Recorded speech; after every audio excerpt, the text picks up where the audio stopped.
Ladies and gentlemen, this X-Men 97 intro is a little bit different today. I'm going to tell you why. And welcome to the Lawrence Report. And on tonight's broadcast, we'll be discussing episode 6 of X-Men 97. Now, I'm still using the old intro, but the new intro that we saw last night on Disneyplus is a little bit different because we're still dealing with the death of Gambit. You know, he was always in that older intro, but they replaced him with Nightcrawler. But as a fan of the show, I'm still going to continue to use the old intro, but also I'm excited for Nightcrawler because he is one of my favorite X-Men, period. And like I said, you know, with everything that happened in Genosha, fans, including myself, you know, we're still dealing with, you know, the deaths of Magneto, Gambit, and everything that happened with Rogue and how she was seen at the end. Oh my God, that episode right there.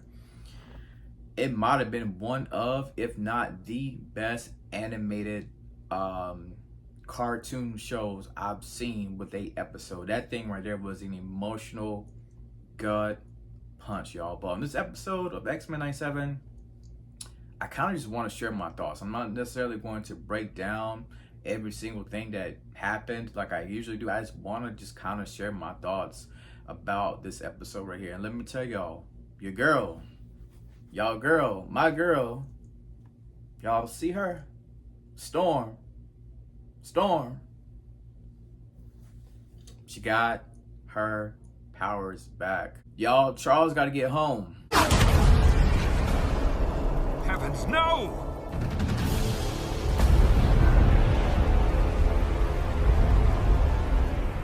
Gambit? No! No! They were dancing, drinking wine, making love! Oh, my children of the atom, destroyed! No!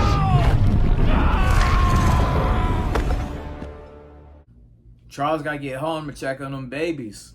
Something ain't right. Something is not right on the earth, and Charles can sense it. Not to mention Storm. She gets her powers back. She's reborn. She got a new hairstyle, new bundles. I'm playing about bundles, but she does have a new hairstyle. Storm is back. X-Men 97. We gotta get into it, y'all.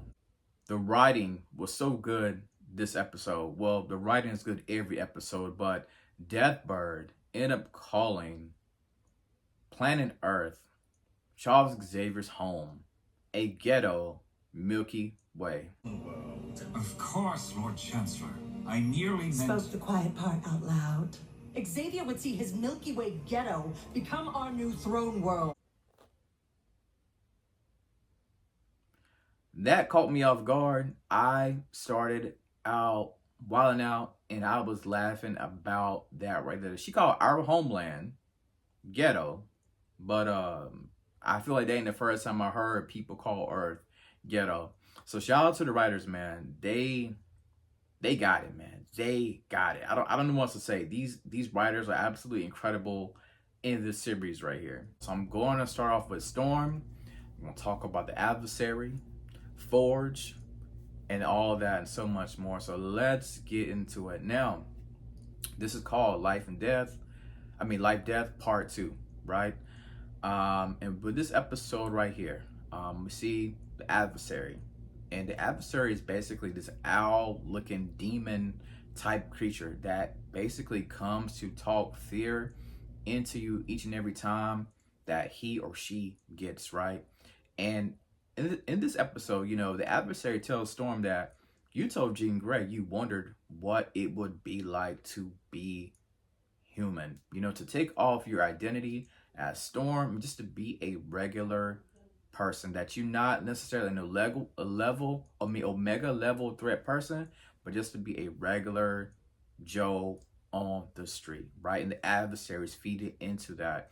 And at the same time, you know, we got Forge. You know, he's battling being on his deathbed because we know that the adversary bit him, and he's basically losing life. So it's up to Storm to try to save him. Now, Storm does end up saving him, right? But the thing about this adversary, we all have a adversary in our lives. Sometimes we all have that little demon over our shoulder telling us that we can't do it, that we're not smart enough, that we are not strong enough, and that, that dream that you have is not going to happen. But we all have to vanquish our own adversary. And that's what we see Storm do in this episode right here. The adversary is talking all this crazy stuff to her, but Forge has his magical book, and he ends up capturing this demon once and for all.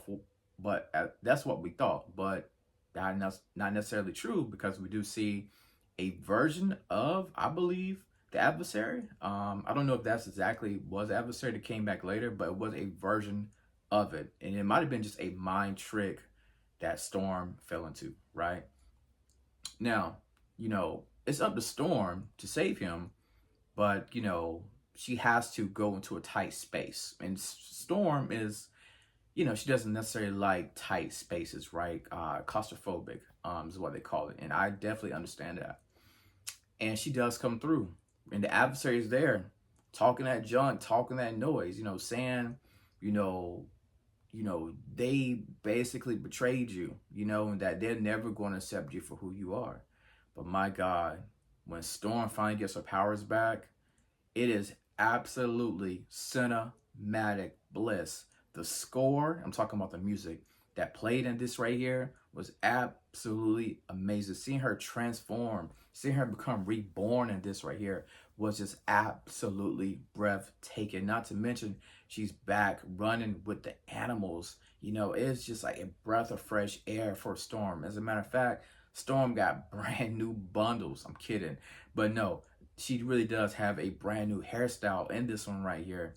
And it is just absolutely amazing to see Storm reborn, living her life, being the woman that she's supposed to be, and not being, afraid, and her and Forge, they talk about this white lie that the Europeans, kind of casted upon a lot of people, and Storm is realizing that she's about to break through all of that. Everything that's been holding her back, her being afraid of being an omega level type mutant, people judging her, she is breaking through all types of barriers. So life, death, that part, Storm getting her powers, absolutely amazing. And then towards the end, we end up seeing, Storm and Forge there together.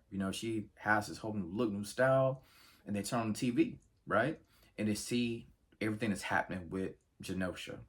And unfortunately, Storm breaks down crying, because she knows the history and the importance of Genosha and what it means to the mutants. Because keep in mind, Storm has been away, she's been away. So now, next episode, I'm fully expecting her to reunite with the X-Men. I forgot to mention that there's a tweet from Bo DeMayo that I saw yesterday. There's a scene in X-Men 97 with Storm where she was in a coffin, right? Kind of like a deathbed, right? And she was saying that I can't breathe. And we know when we hear those words, I can't breathe, it's kind of like a nod to George Floyd, right? And I love how they brought real world issues into the X-Men. So shout out to Bo DeMayo on that part right there. Let's get into Charles Xavier and Lilandria. Now, Professor X has been up in space for over a year, I believe they said, since we last seen him. He was on his deathbed in a coma, and Lilandria came up and took him up to outer space, right?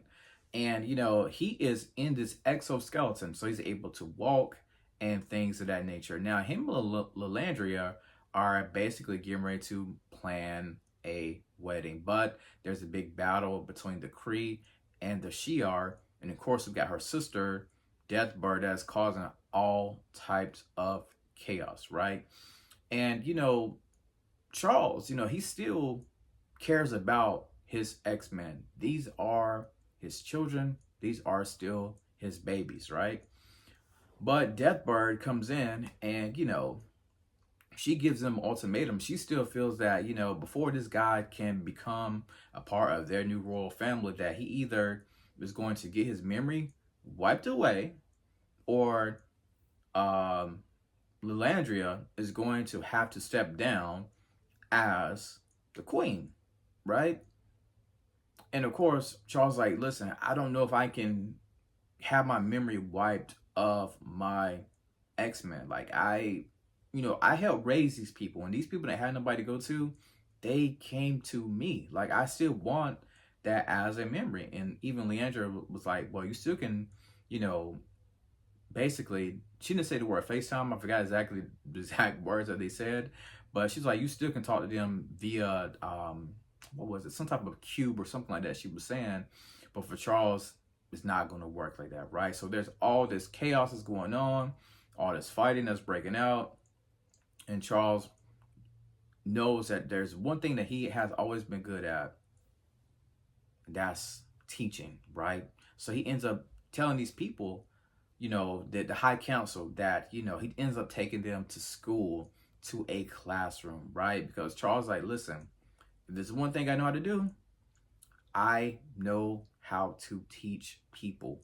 And he does end up teaching them a lesson about being human and, just being decent people and not looking down on other races, other cultures, other creeds, and that's the one thing I always loved about Professor X. He tries to see the good in people, and of course Deathbird ain't trying to hear that, right? But while he's teaching, this, even Landria tells him, like, Charles, listen, I should have said this a couple of sentences ago, but I'm saying now I kind of got tangled up, but y'all know.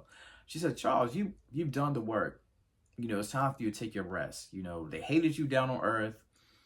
You tried to be a peacemaker. You helped raise the X-Men. Isn't it time for X-Men to finally fly on their own? And Charles is like, well, I kind of feel like I still may have some more lessons to teach them. And speaking of teaching lessons, like I said, he was trying to teach a high council a couple of lessons. But while he's doing this, he has a vision. And the vision is Gambit. Gambit comes up in a skeleton. He's like, no, they're supposed to be dancing. They're supposed to be having wine. And, he realized that something bad is going on with the Earth, that one of his children, talking about Gambit, has passed away.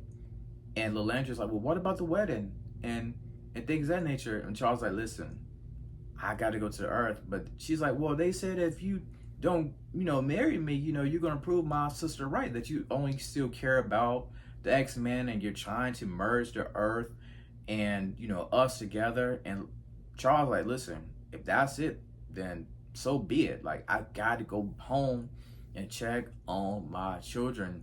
So Charles Xavier is expected to return home to his children and figure out what is going on when it came to Genosha and everything else. And then towards the end, we end up seeing Sinister. We kind of got a feeling that he's kind of behind, more than likely, all of this right here, Genosha.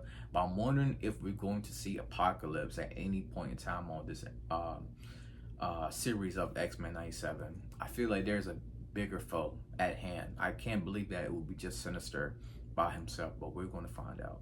And as always, thank you for tuning into the Lawrence Report.